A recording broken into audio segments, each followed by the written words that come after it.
Sphinx, why don't you give up?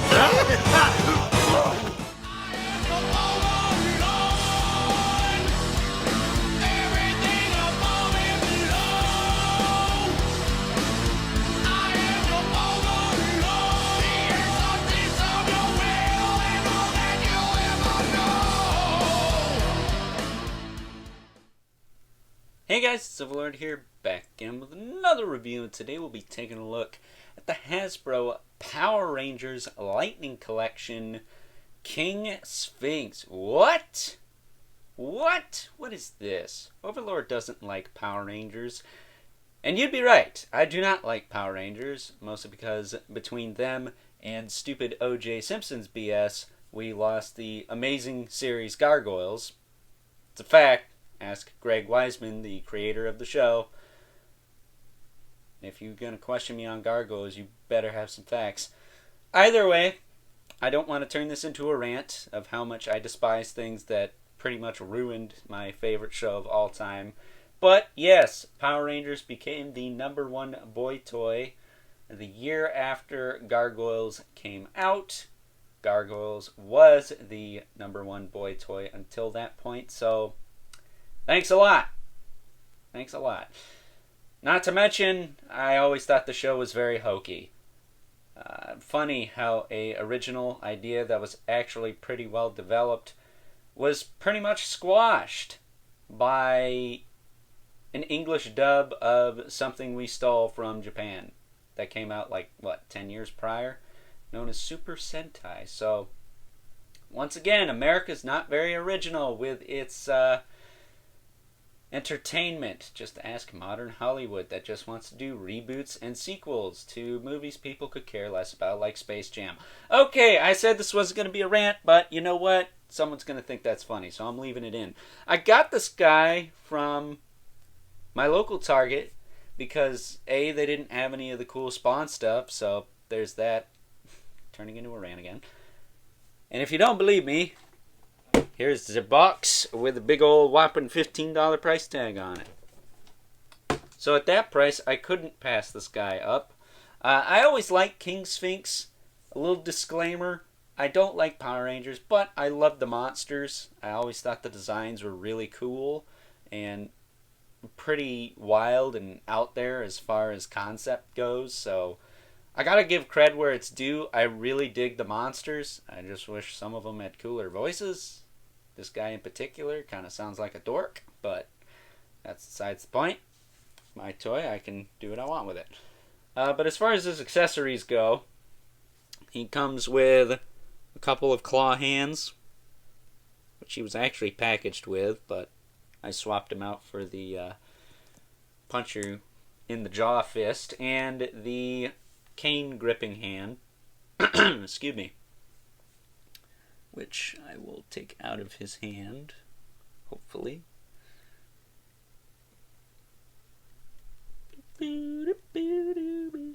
We'll say also Power Rangers had some pretty good music in it. There we go. So, there is his cane accessory. You can have this kind of wrap around his hand, so his hand will hold the staff nice and tight. You could take this effect piece off. I'm not going to do that because I want to do a bit of a comparison with the other effect pieces I have from this line, because I also have Goldar and Lord Zed, who are also a couple of my favorites from the Power Rangers universe. So there's that. I would like to get the pumpkin wrapper, but didn't have him, at least not at my local Target. Like many other things they don't have in my local Target. Not going to turn into a rant. But, yeah, look at this guy, huh? Missing a little paint on the face. Yeah, I will say that kind of sucks. I wish they painted his nose, maybe his mouth a little bit more. But it doesn't bug me too much. I think it's okay. I still say don't cut corners, and if you're going to go through with something, go through with it.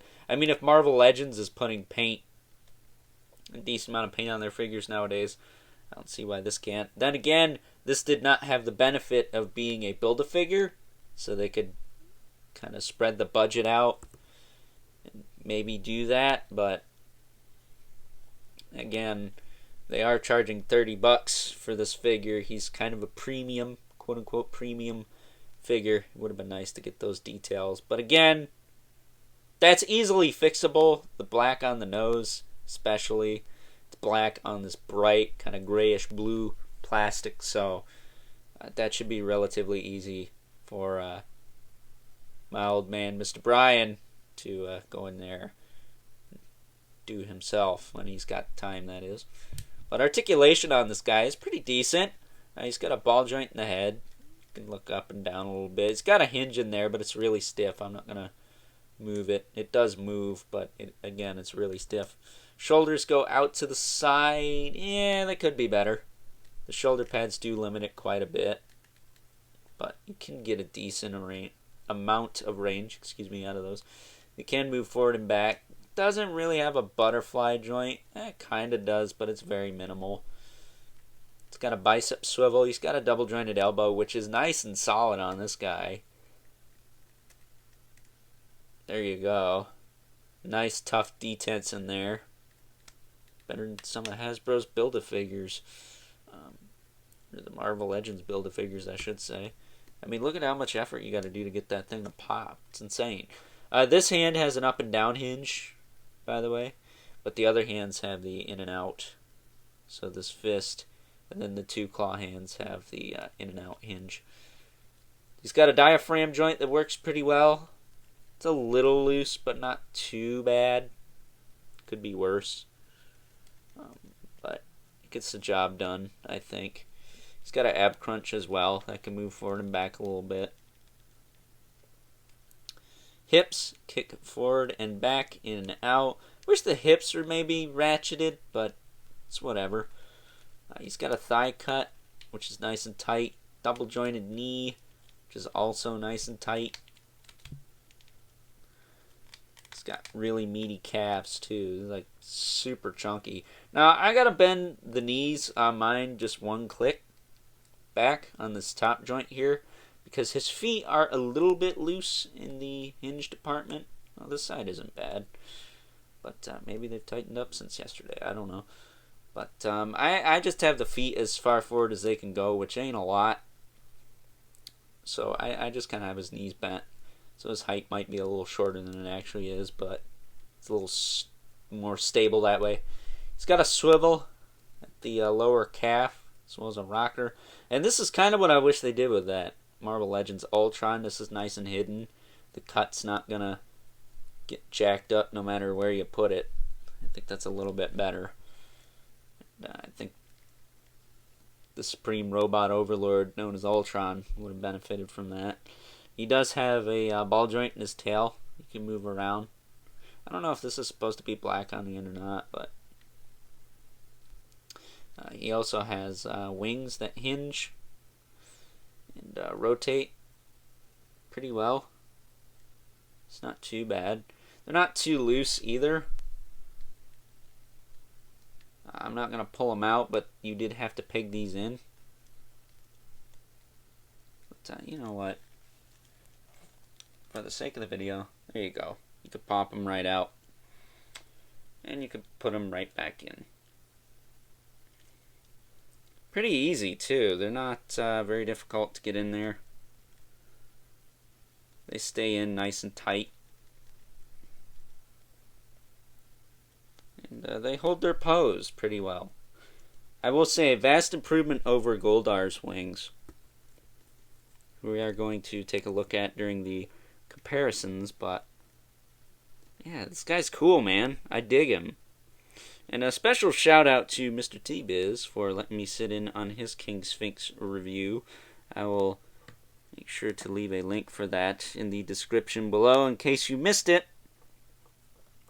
Get to see my thoughts on this figure and his video over on his channel, of course. But with that being said, let's get back to this channel and take a look at some comparisons. First up, here is the KingSphinx next to the only other Lightning Collection figures I currently have. We got Lord Zed, who I've actually reviewed on this channel. First year of this new channel. I actually did a review of that figure, so check that out if you haven't already. And we also have Goldar, who I got the same year as Lord Zed. I got him when he came out, but I never reviewed him. I think I got him around the time I was doing the 31 days of Halloween, so I was preoccupied doing other things. Otherwise, he would have got a review already. So I'm actually going to take a look at him tomorrow, but as you can see, KingSphinx is dwarfing these two, and that's kind of funny because I always thought Goldar was a bigger character. Maybe we'll get a bigger Goldar later down the line. I know Super 7 is doing an ultimate one, but yeah, I just gotta say the wings on that Goldar are kind of yuck compared to this KingSphinx anyways. Lastly, here he is next to our two regulars. We got the Mythic Legion's Brother Mandibulus and the Mortal Kombat 11 Spawn. So with that being said, hold on. Oh, look at that. KingSphinx is taller than Spawn. Got a record. 2 figures in less than a week are taller than Spawn. How about that? So with that being said, time to wrap things up. Some final thoughts. Overall, and while I can't exactly excuse the lack of paint in certain areas of this figure, I don't have any other problems with it otherwise. I think it's a really solid release from this line, and me not being the biggest Power Rangers fan coming out and saying that should say a lot about this figure. It's pretty solid. I don't really have any loose joint issues. I didn't have any problems getting the wings in. The effect piece stays on his little shepherd's cane there. And the sculpt is good. It just needed a little bit more paint, I think. And really, the sculpting's the hard part. Paint is just coloring in certain areas. You can do that if you're not like me and you have jacked up eyes. So with that being said, especially at the clearance price of about $15 or even less if you're lucky and snipe it on Amazon, it's been down to like 11 or so on there, so I've heard. This is a really solid figure, and I highly recommend you pick it up. So with that being said, I hope you guys enjoyed this review. Don't forget to like this video, hit that subscribe button, and the notification bell so you know whenever I upload more reviews like this one. Gotta show that algorithm who's boss, right? Also, don't forget to hit me up on Instagram at Overlord Productions, and leave a comment in the comment section below. Let me know what you think of this figure, if you want it, love it, or hate it. But remember, keep the comments civil, because the world sucks enough as it is. And until next time, I'll catch you guys later.